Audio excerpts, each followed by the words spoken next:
What's going on, everybody? Welcome back to the channel. Now, Greyscale, what is the latest that we are hearing? Well, it's very, very interesting. The market had a nice little bounce, but it's all pulled back. What is going on?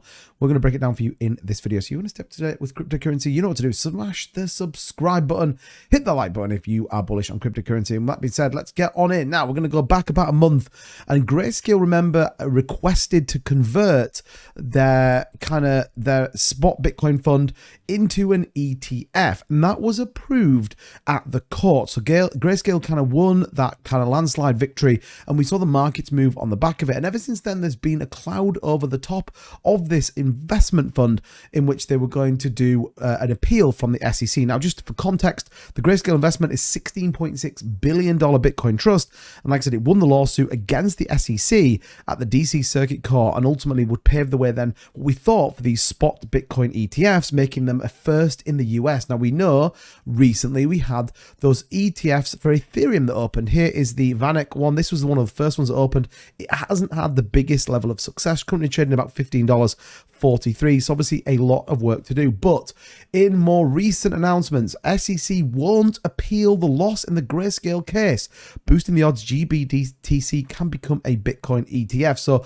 ultimately, now, we do have to take this in context, by the way, but ultimately that this is saying that the SEC will not appeal against this decision. And this obviously then allows them to pursue this conversion. This doesn't automatically give them the right to convert over to the spot Bitcoin ETF, but it gives them the opportunity and the ability, therefore, to work with the SEC to convert this Bitcoin trust into a spot Bitcoin ETF. Now, this is the hottest thing right now on the market. If we were to get these ETFs, a lot of people think they were to come today. A lot of people are expecting next week. Obviously, the dates have been moved back to January for an acceptance from the SEC, but ultimately it is a partially good news story. And we kind of got a nice little move on BTC. We can see here, we actually tested the 200 EMA and broke into the 27 ones. Now, I was a live stream at the time and was telling people to be mindful of this move. I was expecting it to push back down. And that's pretty much exactly what we said. And everyone was a bit kind of, well, why are we going to see this?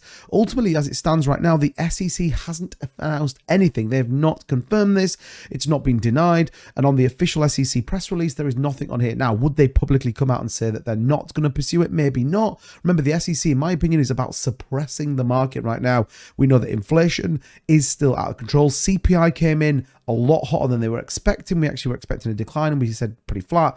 So right now, the SEC probably isn't going to come out and give that, but everyone's currently debating whether this is news. So the Securities and Exchange Commission won't appeal a court scathing reversal of its decision not to let Greyscale convert to a Bitcoin trust in a more investor-friendly exchange-traded fund, according to a person familiar with the matter, possibly clearing the way for the first Bitcoin ETF in the US. Now, if this is true, and ultimately they are not going to appeal this, it almost opens the doorway up for discussion from the SEC to kind of land these ETFs, which obviously everyone in the market is expecting a significant move on the back of it, and probably what we need right now for cryptocurrency. If you take a look at the price of Bitcoin, like I said, currently trading around that 26,853 range. We did break above the 200, got rejected, so we'll continue to kind of move on this trend. Now, this liquidity pool we were talking about again on my live stream, come and check us out, 4 p.m. Eastern every single day except Saturdays, and this liquidity pool has been tapped into, as well as there was a big liquidity pool sitting around this kind of upper end 27100 line, which we came up and grabbed, got rejected. So look, expect a little bit more sideways movement.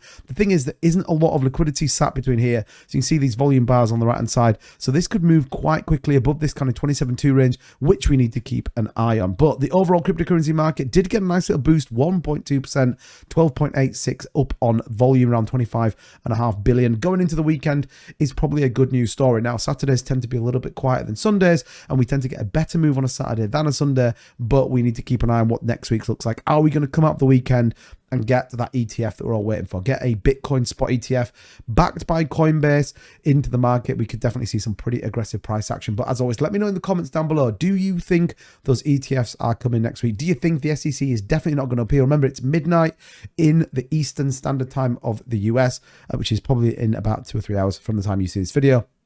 Let me know, however, in the comments down below. And as always, don't forget to subscribe. Smash a like if you enjoy this sort of content. It does truly help out the channel, pushes it up in the old algorithm. And as ever, thank you so much for watching, and I'll see you guys in the next one. Take care now. Bye-bye.